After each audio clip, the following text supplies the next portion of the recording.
United vs Foot de rue, le braquage du siècle. Lundi dernier en Kings League, on a joué face à la team Foot de rue d'Amine et ça a fait beaucoup parler. Pourquoi l'arbitre s'élève pas avec vous? L'art de la corruption. United s'est fait voler. Le plus grand vol de l'histoire. Ne forcez pas à jurer, il y a 0 vol, il n'y a aucun vol. Victor Diallo a été football. Je suis pour aucune des deux équipes, mais la frappe de Scarra a subi. Caramotino de loin.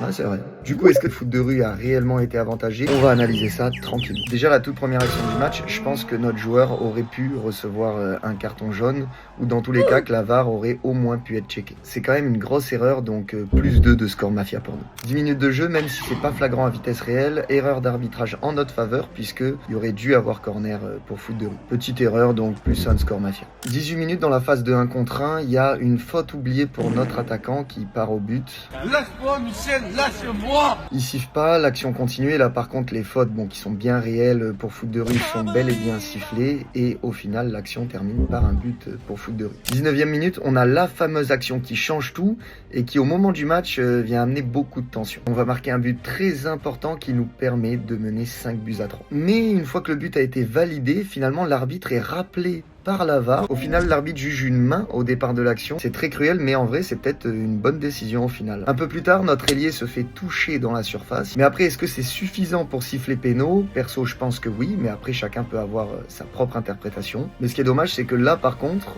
il n'y a pas d'utilisation de la VAR. À la 35e, dans un moment crucial pour nous, puisque on a activé notre carte but x2, l'arbitre décide de suspendre 2 minutes notre joueur pour cette action. On voit clairement que notre joueur remporte son duel en touchant le ballon en premier, puis que le joueur de foot de rue le percute. Mais visiblement, l'arbitre ne prend pas en compte que c'est notre joueur qui remporte son duel et il juge uniquement son crampon qui s'essuie sur l'adversaire. Il aurait quand même dû analyser l'action dans le bon ordre. C'est-à-dire déjà siffler faute pour nous, puis mettre un potentiel carton au joueur de foot de rue pour le gros choc en retard. Et enfin, pourquoi pas mettre à notre joueur un carton si pour lui il juge que le coup de crampon est volontaire. Là, on pousse pour tenter d'égaliser, on est à 30 secondes de la fin, on obtient un bon corner et finalement, il annonce.